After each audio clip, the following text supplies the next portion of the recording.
I'm Karima Brown. It's Sunday night and it's time for The Fix.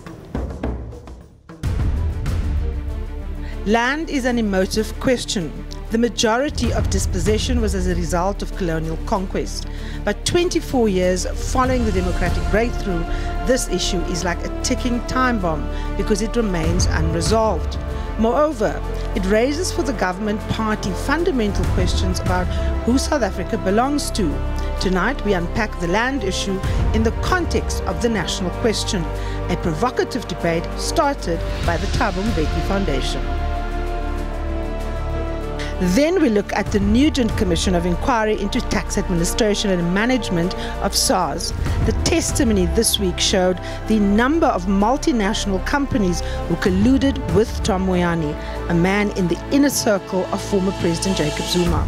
Moyane stands accused of systematically hollowing out SARS for the purposes of state capture, leading to the near collapse of one of the best post-apartheid entities that was built during our democracy. The Fix starts now.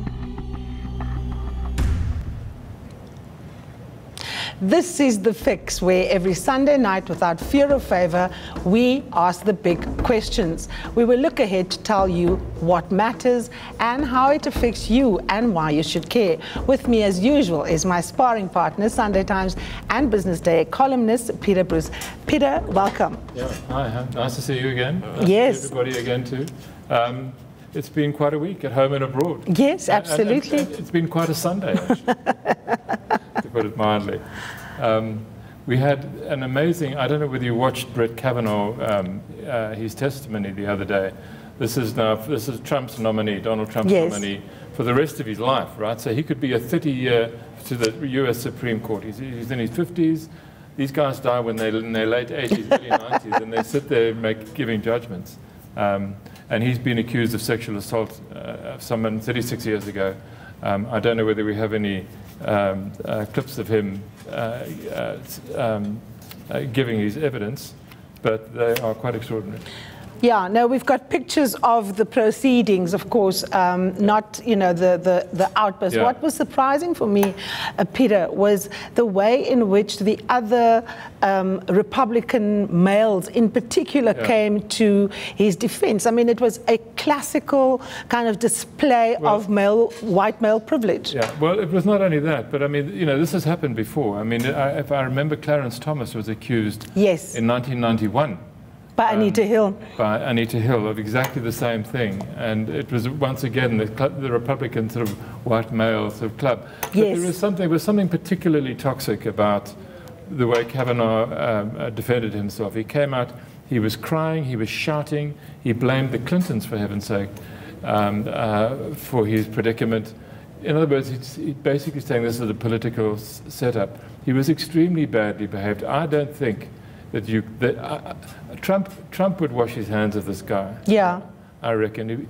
The thought that someone this petulant could sit on the U.S. Supreme Court is just outrageous, on any court, quite frankly. Exactly. Even a federal court where he sits now. I mean, he was so emotional. Yeah. He was clearly very, very angry and, more importantly, overtly political, which, of course, raises the question of, you know, whether he can, in fact, put his politics aside when he has to preside over the case. That display. And, of course, the woman who has accused him, Christine Blasey Ford, who's a PhD, she's a professor of psychology, I think, at the University of Southern California, a serious person in her own right, damaged by what happened.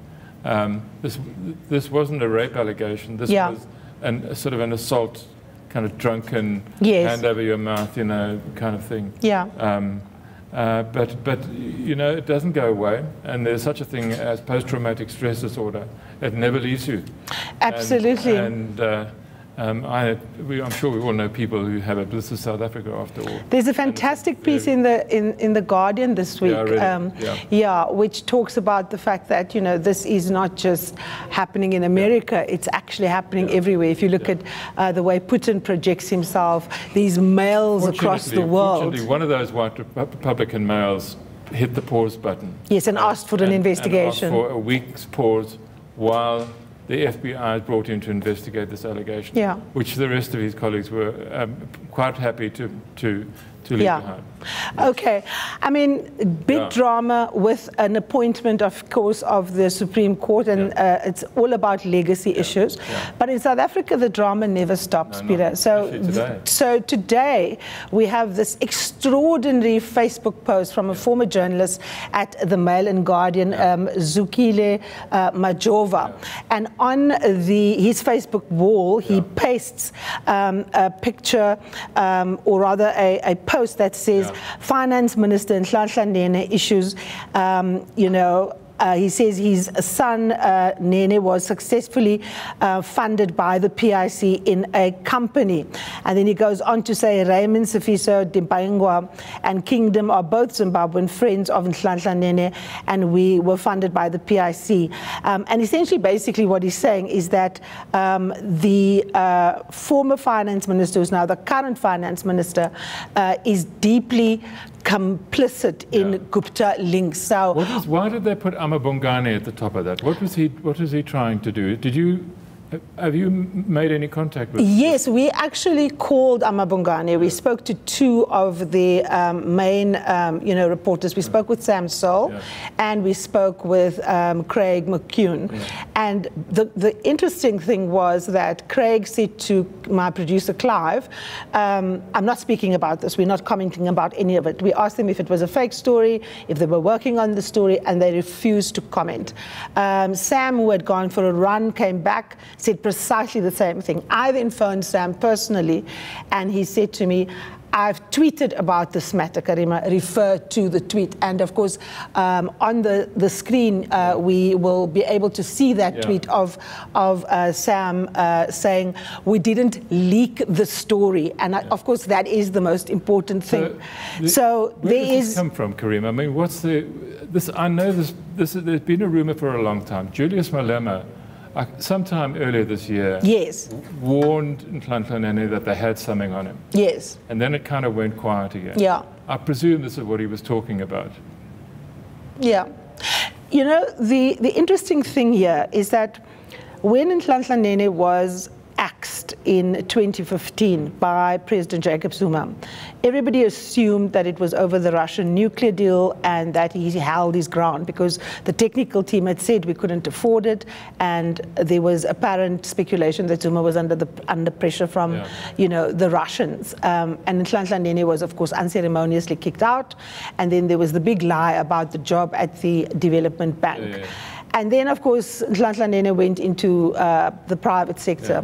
But what people don't realize is before Nhlanhla Nene became the finance minister, he was the deputy finance minister. And you know, in our country, Peter, the deputy finance minister is the chair of the PIC. Now, I mean, you can tell listeners better than me how big the PIC is and how large a fund it actually is. Manages about 2 trillion rands worth of. I mean, that is a lot of money. Exactly.